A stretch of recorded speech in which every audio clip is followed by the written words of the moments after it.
Olá, eu me chamo Karine de Matos Costa, eu sou doutora em Biologia Vegetal pela Universidade Federal de Pernambuco e eu vou apresentar a palestra intitulada A Vaca Comeu, a influência do contexto na seleção fenotípica mediada por polinizadores.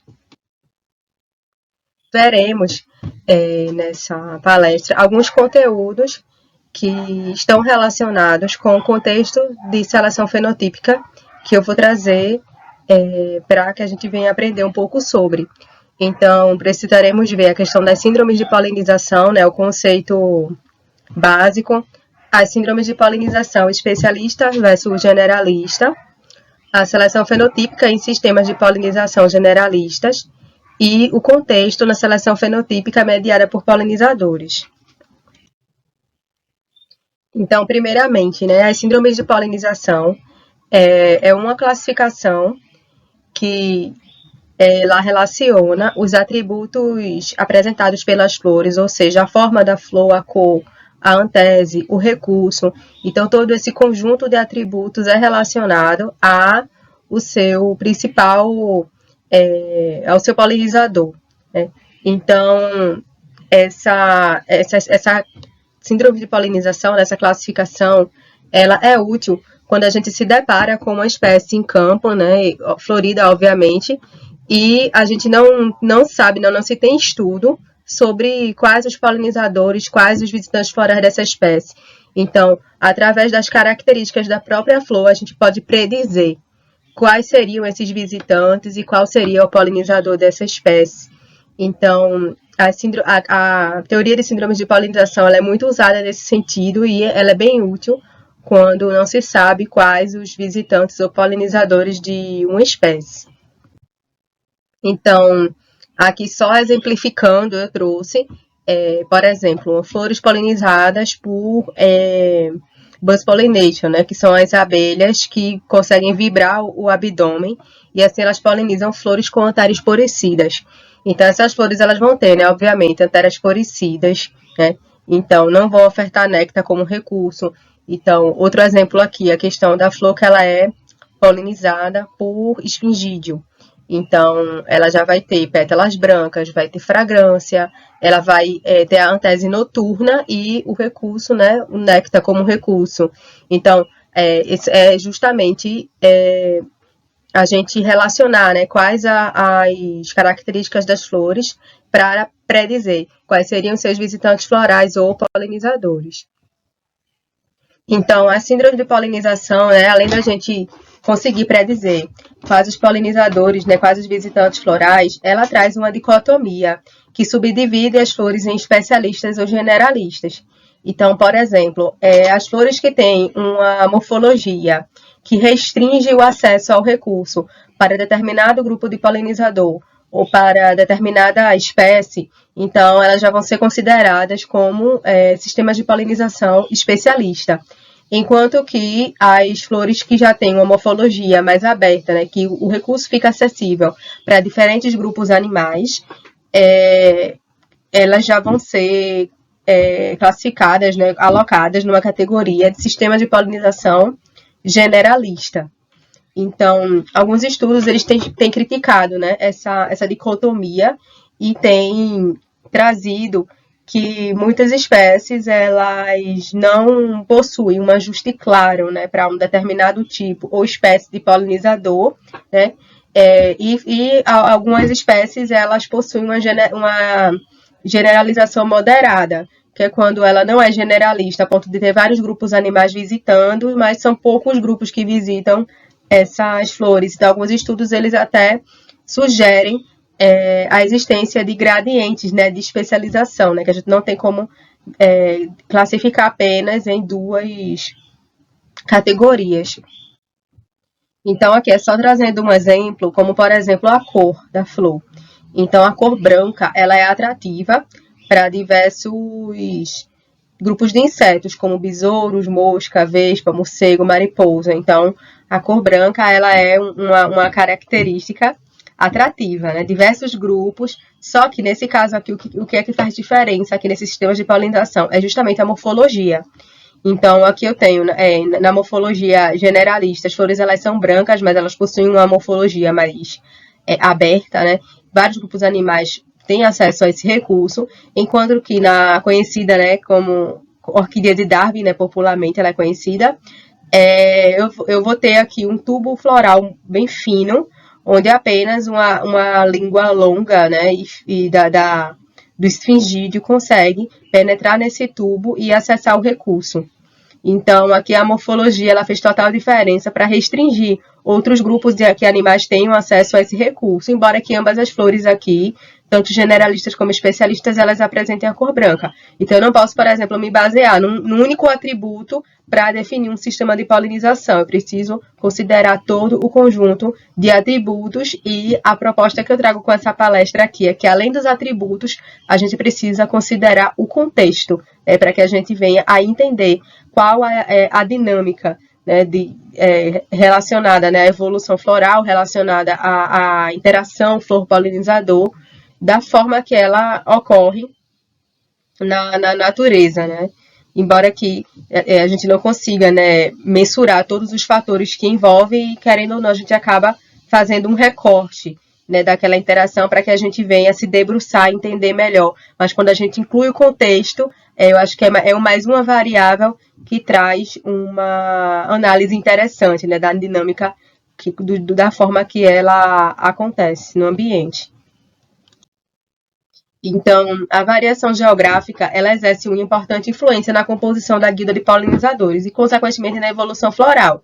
Então, por exemplo, aqui é mostrando que eu posso ter uma mesma espécie em determinado país, mas quando eu vou para um outro país, então eu posso ter diferentes guildas de polinizadores para a mesma espécie, né, dependendo do local que ela se encontra. Então, isso pode estar relacionado à altitude, pode estar relacionado a questão da umidade daquele lugar, se é um lugar muito úmido, se é um lugar muito seco.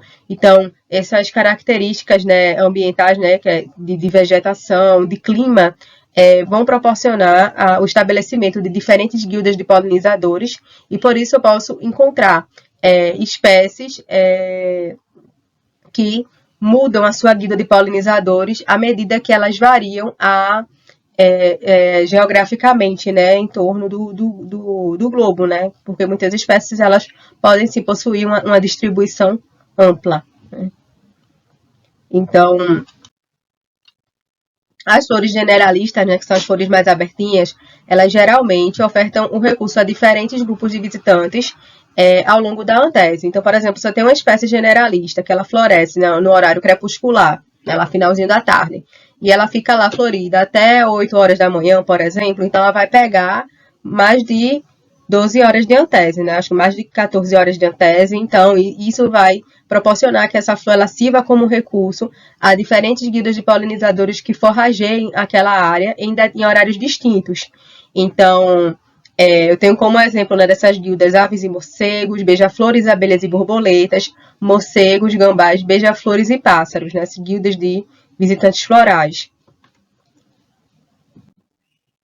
E existe também evidência de que, considerando nessa questão da variação da guilda de polinizadores, né, ao longo do gradiente geográfico, né, e como que esses polinizadores eles vão impactar na evolução floral à medida que eles têm lá a sua preferência sensorial ou de morfologia, né, para algumas flores. Então, quando eles apresentam preferência para um determinado tipo floral, considerando essa variação geográfica, então eu posso ter também uma influência desses polinizadores na evolução floral. Então, considerando nessa questão de especialistas e generalistas, até o momento, né, os estudos que a gente tem não são suficientes para colocar como se fosse uma teoria, mas há uma evidência de que as regiões tropicais, né, por serem centros de endemismo e por apresentarem maior diversificação de fauna e flora, elas atuam como um centro, né? Locais, as regiões tropicais são locais que concentram espécies de sistemas de polinização especialista, e essas espécies com sistemas de especialização de polinização especialistas, elas vão reduzindo em número à medida que a gente vai indo para as regiões temperadas e se aproximando dos polos. Então, há uma evidência, né, de que as regiões tropicais, né, que pega, né, a faixa do globo terrestre, elas concentram, sim, um maior número de interações de polinização, né, de sistemas de polinização especialistas. Então, como eu falei no começo, nessa questão das síndromes de polinização, eles têm, sim, uma importância, só que essa teoria também recebe algumas críticas. Então, esse estudo aqui do Wollerton, ele traz que os atributos florais, muitas vezes eles são insuficientes para determinar quais os polinizadores. Já que, né, por exemplo, uma flor ela pode se apresentar lá, uma morfologia aberta, a gente pode classificá-la como generalista, a gente pode predizer que o polinizador delas são abelhas, mas quando a gente vai lá no campo, né, fazer normalmente a observação empírica dessa flor, a gente pode verificar que quem poliniza a flor, por exemplo, é um besouro. Então, eu acho que tem muito disso em campo, e o Wollerton ele traz essa chamada, né, da importância da observação empírica, enquanto que se basear apenas nos atributos florais podem ocasionar erros, quando a gente não vai lá e não faz o estudo de campo para que a gente possa ver, observar realmente quem é que visita, quem é que poliniza as flores. Então, mas só que a síndrome de polinização, né, de acordo com esse levantamento do Wollerton, ela se mostrou eficiente para algumas famílias, como Fabaceae, Apocynaceae e Asterácea. Então, para espécies dessas famílias, a gente pode inferir os visitantes florais e polinizadores com base nos atributos florais e realmente acertar, né? Tem uma precisão boa, considerando a relação, né, de atributos versus polinizadores. Então, como eu já tinha falado anteriormente, alguns estudos eles defendem, né, uma discussão, eles trazem essa discussão, né, eles defendem o estabelecimento de gradientes de especialização e generalização, considerando aspectos fenotípicos, né, que é justamente se a flor tem uma morfologia que restringe ou uma morfologia que deixa o recurso mais acessível, funcional, que é o papel dos visitantes florais e dos polinizadores daquela flor, né, e ecológico, que é quando a gente considera o número de espécies que visitam aquela flor, ou seja, não dos grupos em si, mas o número de espécies. Então, a ocorrência de sistemas mistos, eles parecem ser uma tendência entre as angiospermas, e alguns estudos trazem isso, né? Que anteriormente, né, assim, quando começou quando essa questão das síndromes de polinização, né, ela foi proposta e ficou um tema quente, né, dentro da biologia floral, alguns estudos eles traziam assim, como é que eu posso dizer, afirmavam, discutindo que talvez a generalização fosse uma condição basal das flores, mas à medida que foi havendo a evolução floral, então a especialização, né, o sistema de polinização especializado, ele tenderia a ser uma característica evolutiva mais recente do que a generalização. Então, alguns estudos eles dizem que isso, eles trazem, né, que isso não é verdade, né, que a generalização não se tem, né, uma prova de que a generalização ela é uma condição basal, e além disso, muitas espécies generalistas elas apresentam sim um fitness reprodutivo semelhante a espécies que são do sistema de polinização especialistas, e a generalização, assim como a especialização, também tem as suas vantagens. Então, vai muito assim da dinâmica, né, da espécie, que a espécie investe, né, para que ela continue se reproduzindo naquele ambiente. Então, só exemplificando que a maioria das flores elas não possuem uma justiça ideal para apenas um único grupo de polinizador, mas sim para um conjunto de polinizadores e até para mais de uma espécie de polinizadores quando eles possuem uma anatomia corporal semelhante. Então, mas nesse caso aqui a gente está vendo, né, uma mesma flor onde polinizadores com anatomias distintas, como por exemplo aqui eu tenho uma ave e aqui um beija-flor, né, que eu tenho uma abelha. e eles conseguem se ajustar nessa flor e realizar o serviço de polinização. Então, muitas espécies elas não possuem esse ajuste ideal.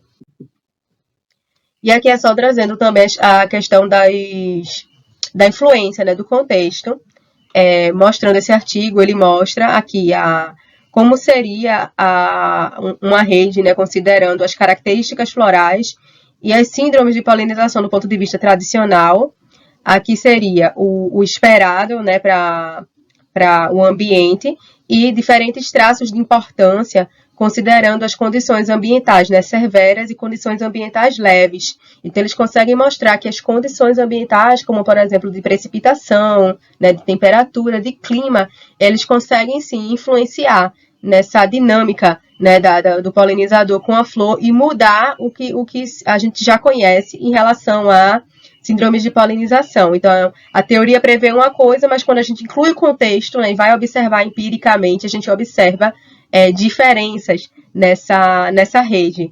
Né? Então, aqui, por exemplo, eu tenho uma borboleta que em condições severas, ela poliniza aqui flores tubulares e que ofertam néctar, e em condições leves ela também vai para flores que possuem uma morfologia considerada generalista, né, que é aquela morfologia mais abertinha, né, que a gente chama de disco ou em forma de prato.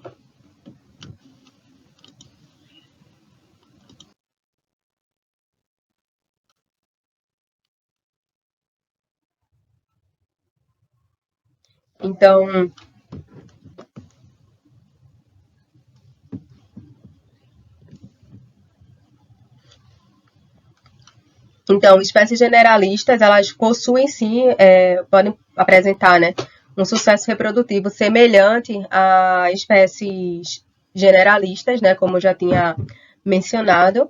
Então, alguns autores eles questionavam isso por conta que uma espécie generalista, por ela receber diferentes grupos animais, e algumas espécies elas terem floração simpátrica, né, florescerem ao mesmo tempo, isso proporcionar uma reprodução via facilitação. Então, alguns estudos eles questionavam, né, se essas flores generalistas elas não eram desfavorecidas reprodutivamente por acabarem recebendo pólen não pertencente à própria espécie, que poderiam acabar obstruindo, né, a superfície estigmática, impedindo a formação de fruto.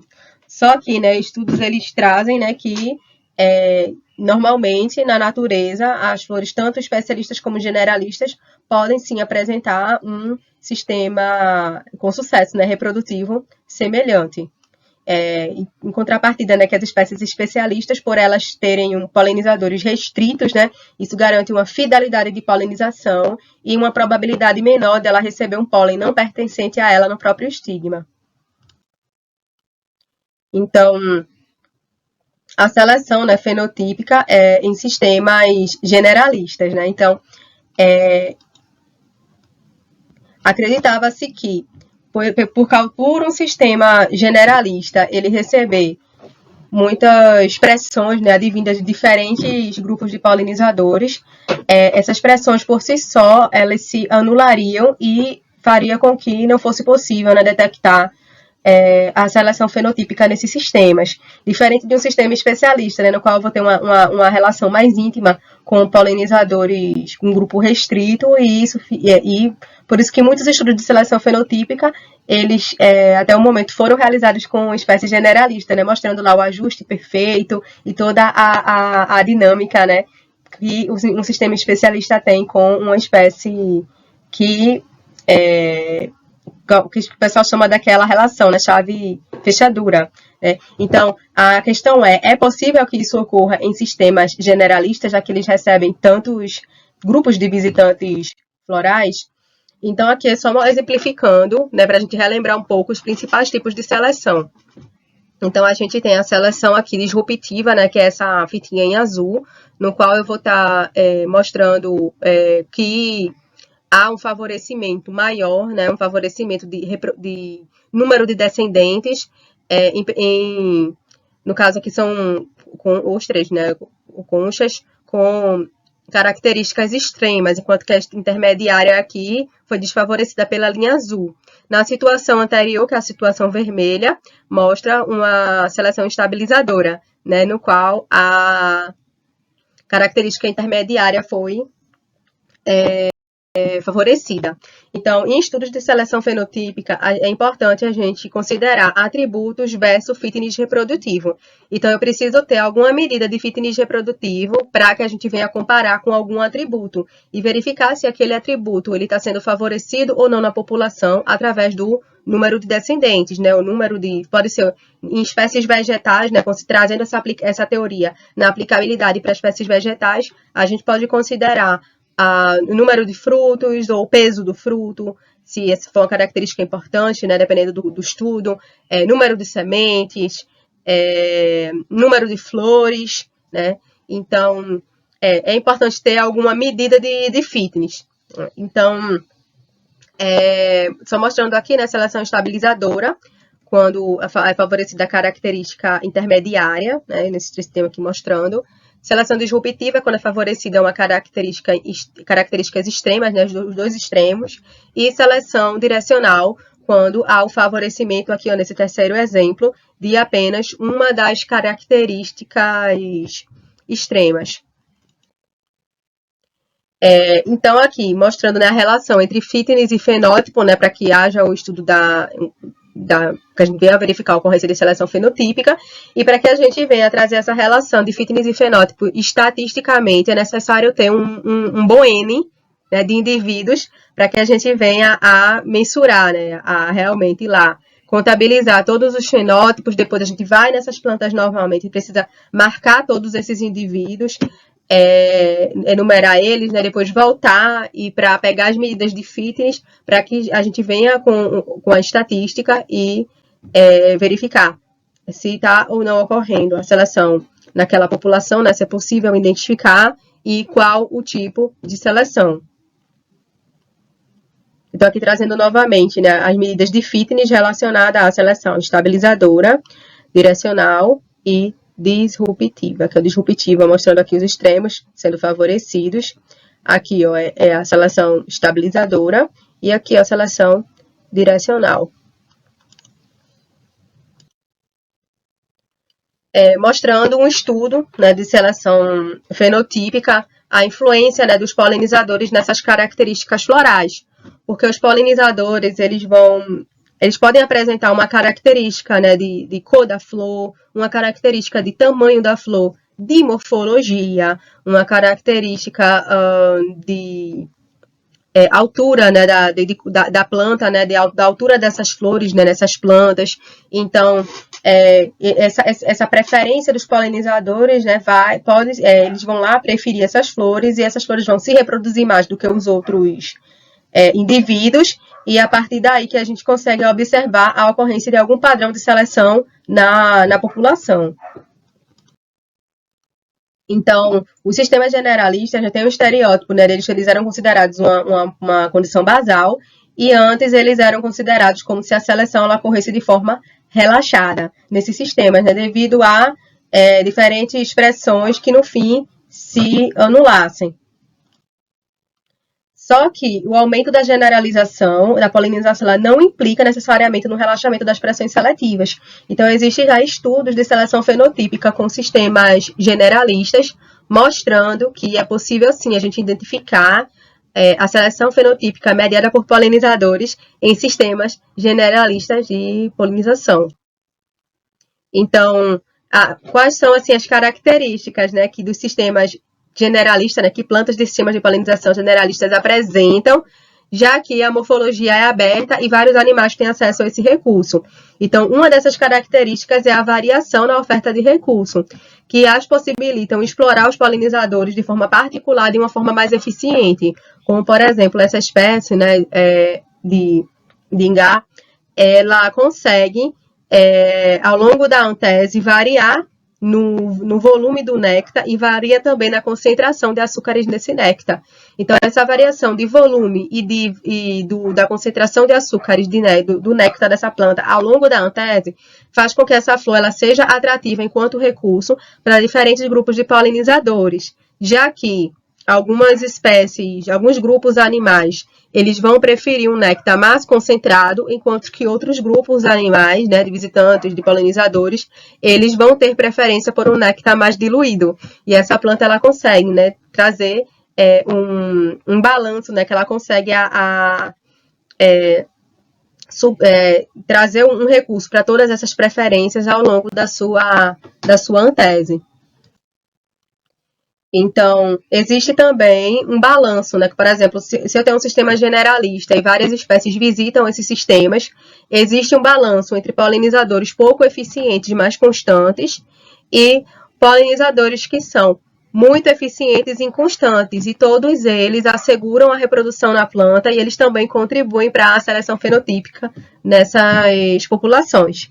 Então, a gente vai ver mais adiante o quanto que esses polinizadores eles podem contribuir sim para a seleção. Então, de certa forma, um sistema generalista ele tem as suas vantagens por a planta ter uma garantia reprodutiva.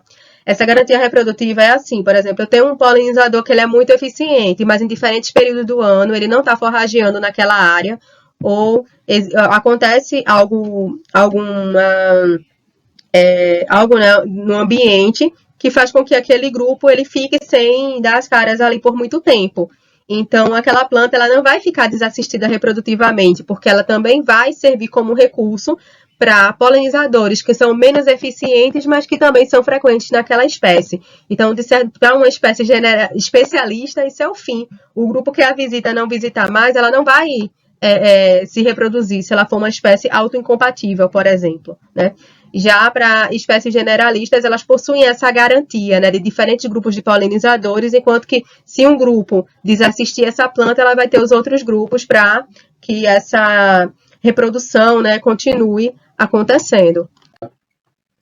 Então, flores de morfologia generalista, já que ela não tem assim a morfologia já que ela não tem uma morfologia restrita, né, que restringe o acesso ao recurso, como nas espécies de sistema de polinização generalista, elas vão ter flores que apresentam atrativos sensoriais relacionados aos polinizadores efetivos. Então, existem alguns estudos que trazem essa questão, né, que o filtro ele pode não ocorrer de forma morfológica, mas os atrativos sensoriais podem ser esse filtro, fazendo com que as flores elas chamem a atenção para grupos de polinizadores que visitam a espécie com mais frequência e conseguem, sim, assegurar essa reprodução de forma efetiva. Então, uma das morfologias, né, que eu já citei aqui, a morfologia em disco, ou a morfologia que a gente chama em forma de prato, mas outro tipo de morfologia também generalista é a morfologia em pincel. Então, esse estudo ele traz mostrando que essa morfologia em pincel, né, que é de uma flor generalista, tem um papel na sinalização mais determinante do que em outros sistemas de polinização. Então, aqui ela tem um padrão, né, de reflexão assim, de odor, né, e de cor, que mostra claramente o direcionamento dessa flor para a polinização por esfingídeos. Então, as espécies generalistas elas podem apresentar um ajuste a polinizadores efetivos e os atributos florais relacionados não estão envolvidos com um relaxamento das pressões seletivas. Então, aqui é só mostrando essa questão do ajuste, né, para polinizadores efetivos em espécies com sistemas de polinização generalistas, né? Indo em contraponto, né, de que um sistema generalista, né, porque a flor está lá aberta, todo mundo vai nessa flor, mas não é bem assim, né? O que a gente tem visto com os estudos de observação empírica e de estudo desses atributos florais. Então, nesse estudo aqui, ocorre a seleção mais forte para o número de pétalas numa população alpina, ou seja, assim, diferentes níveis de altitudes. Então, eu vou ter uma população alpina e uma população subalpina. A mesma espécie, só que numa região montanhosa com diferentes altitudes. Então, aqui é mostrando que a guilda de polinizadores, ela variou nessas populações, né, por conta da altitude. E, além disso, como esses polinizadores, eles estão visitando nessas espécies, também foi observado um papel deles como agentes de seleção nessas flores. Então, houve uma seleção mais forte para um número de pétalas, né, da população alpina, que é polinizada por moscas, enquanto que o tamanho da flor, ou seja, flores maiores, elas foram favorecidas na população subalpina, que é justamente polinizada por abelhas.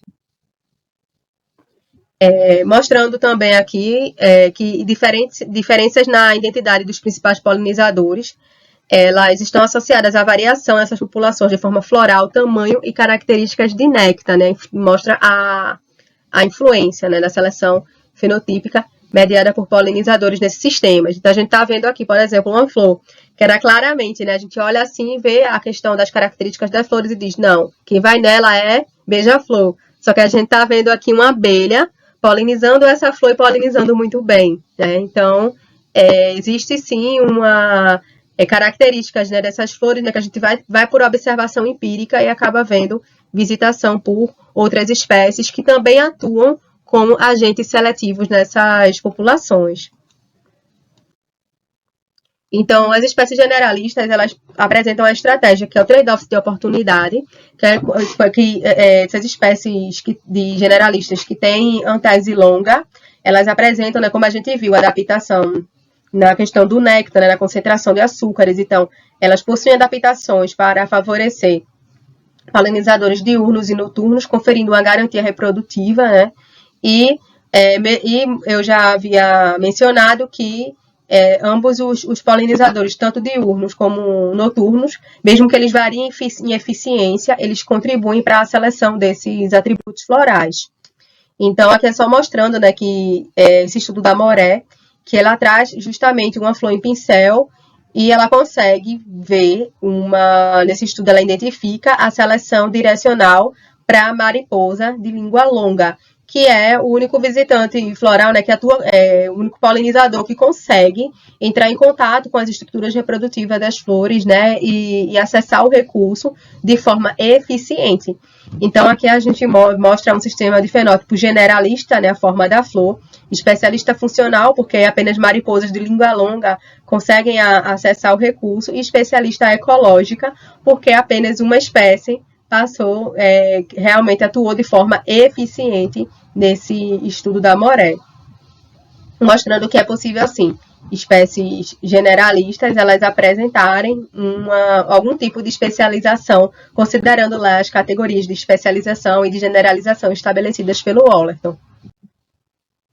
Esse é um estudo da minha tese, mostrando, a gente não publicou ainda, mostrando que duas espécies de flor de pincel, né, generalistas, apresentaram um padrão diferente, né, na emissão de odor. Então, aqui, por exemplo, eu tenho, né, as janelas de horários mostrando que uma espécie ela apresentou picos, né, de emissão de odor diferente da outra, embora que ambas estejam floridas nesses mesmos horários, elas possuem floração simpátrica, e mostrando também que de vários odores que elas emitem, elas compartilham apenas duas substâncias, que é o geraniol e o beta-ocimeno. Então, os outros, eles são particulares dessas espécies. Então, mostrando que mesmo em sistemas generalistas, elas vão ter atributos de sinalização que vão atrair esses grupos de polinizadores. Então, pode ser que elas compartilhem, pode ser que elas não compartilham, porque o sensorial aqui, nesse estudo, ele está mostrando um papel importante, né, de filtro, né, de emissão de sinais diferentes, embora que essas espécies elas possuam morfologias semelhantes e elas floresçam no mesmo período. E mostrando também que para essas espécies, né, esse também é do artigo da minha tese, não foi publicado ainda, mostrando que dos polinizadores dessas espécies, existem alguns que o comprimento da probóscide dela não corresponde com o tamanho, né, das estruturas reprodutivas, evidenciando que o comportamento dos polinizadores ele foi determinante para que ele fosse para que o serviço de polinização fosse executado e ele fosse colocado na categoria de polinizador. Então, assim, nem sempre assim o ajuste, né, o encaixe, ele ocorre de uma forma mecânica. Às vezes tem algo ali do comportamento do polinizador que vai fazer com que ele atue com esse papel na espécie. Então, trazendo, né, a influência do contexto na seleção fenotípica mediada por polinizadores, que é algo que eu já venho falando, né, desde o começo, né, assim, na minha fala, mas trazendo de uma forma mais detalhada. Esse estudo ele mostra, né, que o contexto, as condições ambientais, ela é importante, principalmente na emissão dos sinais, no quanto que esses animais eles conseguem observar essas flores, porque essas flores elas precisam ser detectadas pelo sensorial desses visitantes florais, seja o olfato, seja a visão, né? E o contexto influencia na detecção desse sinal. E esse contexto ele pode ser influenciado, né, para que tanto os polinizadores eles detectem essas flores, como também os predadores, né, que também podem detectar essas flores com os mesmos sinais que são direcionados aos polinizadores. Então, aqui é mostrando, né, esse foi um estudo que eu desenvolvi no meu mestrado, mostrando que os herbívoros eles são atraídos pelos mesmos atrativos florais direcionados aos polinizadores e considerando, né, no contexto, né, de reprodutivo, né, de sobrevivência dessas espécies, plantas com menor número de flores hermafroditas ou femininas produzirão mais frutos, já que geralmente, né, a medida de fitness que a gente considera para a questão da seleção fenotípica mediada por polinizadores é a medida de fitness reprodutivo feminino. Então, ao se alimentar de frutos imaturos, né, por exemplo, os herbívoros eles podem atuar mudando a direção da seleção ou até interrompendo o processo de seleção fenotípica. Então, no exemplo anterior, né, que eu mostrei que foi do meu mestrado, eu trouxe a herbivoria do ponto de vista de consumo das flores. Só que a gente também tem um tipo de herbivoria que é aquele herbívoro que ele consome os frutos em desenvolvimento. Então, como esses frutos eles estão em desenvolvimento, né, ele vai estar, né, interrompendo o processo de seleção ou mudando a direção de seleção, já que vai haver uma mudança no fitness reprodutivo dessas populações. Então, voltando, né, para um exemplo emblemático de flores em pincel, embora elas estejam associadas a sistemas de polinização generalista, existe uma seleção fenotípica consistente desses atributos florais, e nesse estudo mostra a variação geográfica, assim, considerando a guilda de polinizadores para essa espécie, né, de flores em pincel, mostrando que houve, sim, uma variação, né, na questão das mariposas, dos esfingídeos que polinizam essas flores, à medida que essas populações elas variaram em altitude. E nesse estudo aqui ele mostra a influência, né, da herbivoria, né, o consumo de frutos na seleção fenotípica, né, mediada por polinizadores. Então, por exemplo, em sistemas, né, que são flores androdioicas, né, que elas apresentam flores hermafroditas e masculinas na mesma população, né? Então, dos mesmos indivíduos, né? Ou seja, um dia eles estão hermafroditas, outro dia eles estão masculinos. Então, quando a gente tem isso numa população de planta, isso favorece uma seleção fenotípica disruptiva, já que essas flores elas tendem a investir em exposição floral, né? E esses sistemas androdioicos eles também estão relacionados à autofecundação facilitada, já que eu vou ter flores hermafroditas e masculinas em diferentes indivíduos da população. Então, isso facilita com que a planta ela receba no estigma das flores hermafroditas o pólen que estava lá na flor masculina, que o polinizador foi lá. Então, isso pode causar essa autofecundação facilitada, né? E isso é crítico, né, em flores que são autoincompatíveis, né, que não aceitam o próprio pólen. Então, isso já é uma questão negativa para esses sistemas. Mas trazendo aqui também, então, para vocês verem que, do mesmo jeito que a herbivoria tem uma influência, a altitude tem uma influência, a questão de clima influencia, né, nesses atributos a serem selecionados, o próprio sistema sexual das flores, eles precisam também ser considerados nesses estudos de seleção fenotípica, né, para que a gente venha a realmente entender qual a dinâmica que está acontecendo naquelas populações. Nesse exemplo aqui eu tenho uma seleção disruptiva que se manteve mesmo após o consumo dos frutos. Então, eu trouxe um outro exemplo também, né, que é da minha tese, né, esse artigo, também ainda não foi publicado, mas ele traz justamente essa seleção disruptiva se mantendo num sistema de polinização generalista com flores androgeóicas. Então, a gente fez, né, viu que houve uma seleção mediada por polinizadores, mostrando aqui nesse primeiro gráfico, para flores com o ginóforo de tamanho menor e o ginóforo de tamanho maior. Então, a gente observou uma seleção para o tamanho do ginóforo dessas flores, que flores de tamanho de ginóforo menor e maior foram favorecidas, e isso está relacionado com abelhas, que são os polinizadores diurnos dessa espécie, e à noite essa espécie ela é polinizada por morcegos e esfingídeos. Então, a gente viu que essa seleção mediada por polinizadores ela está relacionada aos polinizadores efetivos dessa espécie, mas que o consumo de frutos imaturos, nessa fotinha aqui da vaca, né, consumindo fruto da espécie, ela ocorre de uma forma aleatória.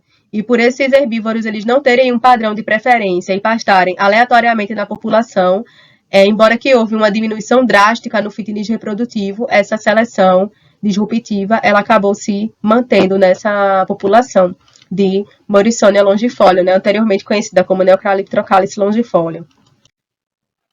Então, a herbivoria ela pode interromper o processo seletivo em andamento, ela pode modificar a força da seleção sem selecionar diretamente a característica, e ela pode beneficiar espécies que se proliferam quando outras são consumidas, isso considerando do contexto populacional. Então, a gente vê, né, o quanto que a gente considerar o contexto é importante em estudos de seleção fenotípica mediada por polinizadores. Então, eu agradeço, né, a atenção. Qualquer dúvida, eu estou disponível, né, para solucionar, né? Segue o meu e-mail e abraço.